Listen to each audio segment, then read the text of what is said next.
So today it's Tim Kopra, Tim Peake, and Yuri Malenchenko wrapping up a 6-month mission to the International Space Station.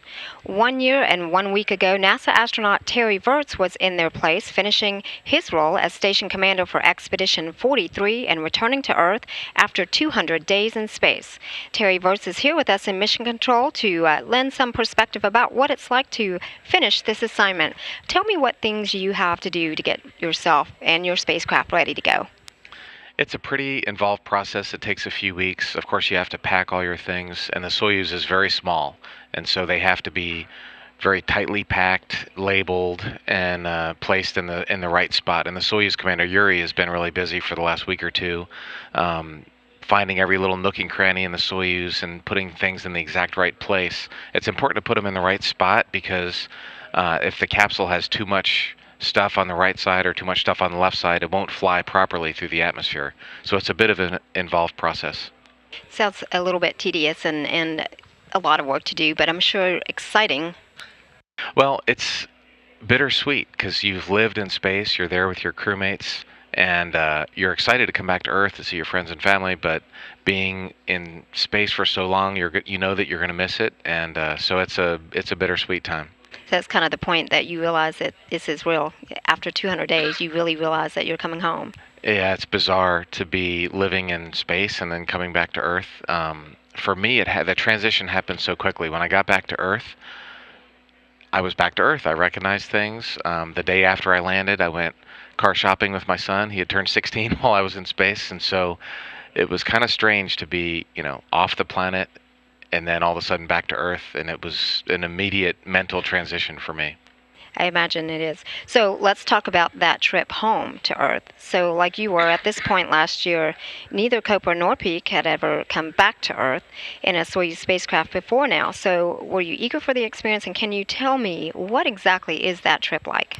Yeah, I just sent them an email to let them know my experience. So I was there with Scott Kelly, who had flown on the Soyuz before, and I had flown on the shuttle, but it's a lot different than a Soyuz.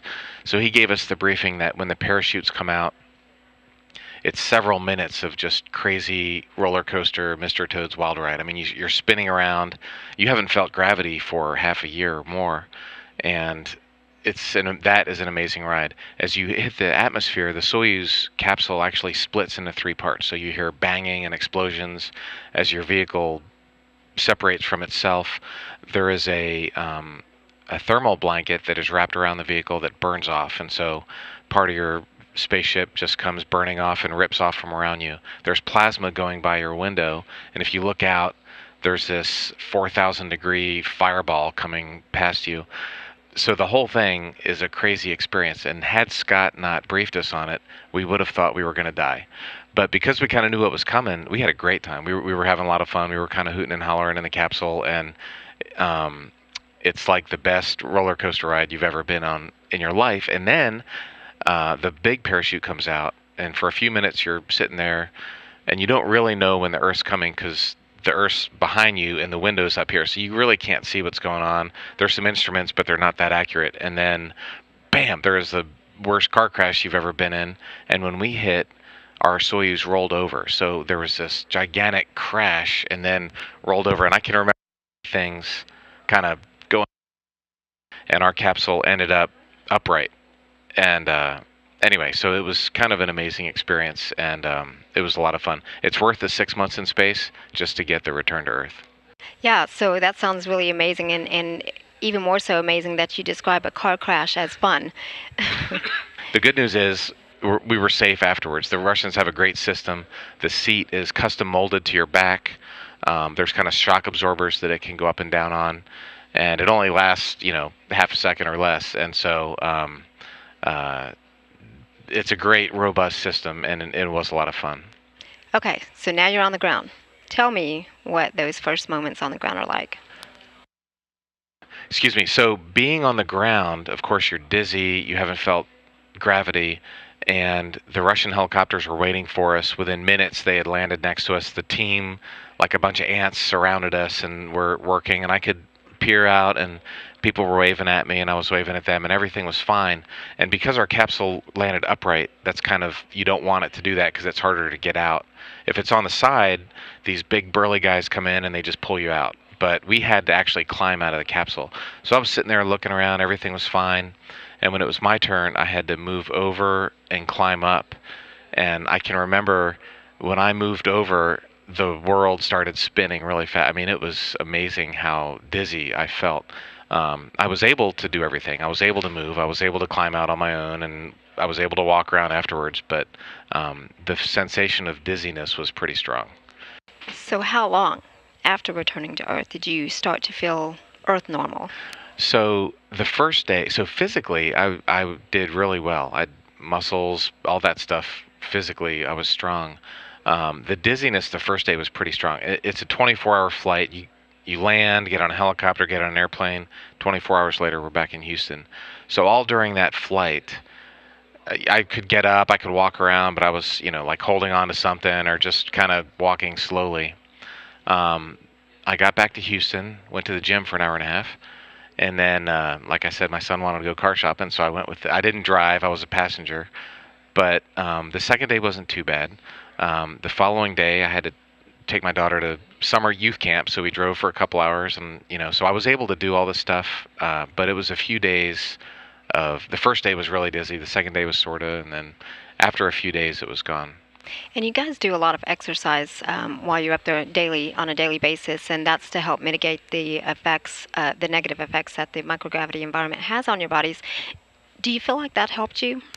I do, and I have a great story. That exercise that we do, both weightlifting and running on a treadmill and a bike and taking vitamin D, all of those things help me, I think, completely mitigate those problems for me.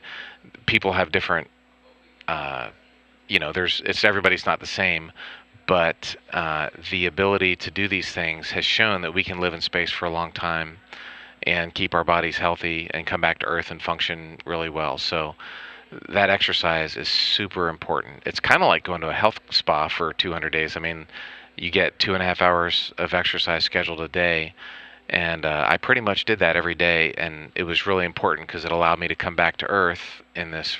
Gravity is strong, by the way. After not experiencing it, when you feel it for the first time, wow, this is a powerful force, and I was able to experience that, in good shape, healthy.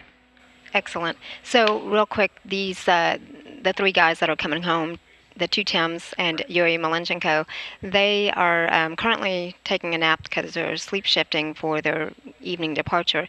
Can you tell me real quick, just kind of all in all, what were your feelings? I know you talked about this kind of bittersweet feelings, but just hours before getting ready to come home. I mean, did you take a last-minute tour or look around or look out on the Earth, or what were your last moments?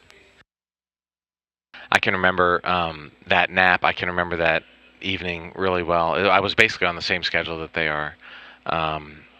And it was a little bit sad, but I was ready. I wasn't dying to leave, even though it had been over half a year, but I was happy to. It was kind of a mixed emotion, and I can remember going to the cupola. I took a lot of pictures. I like doing photography.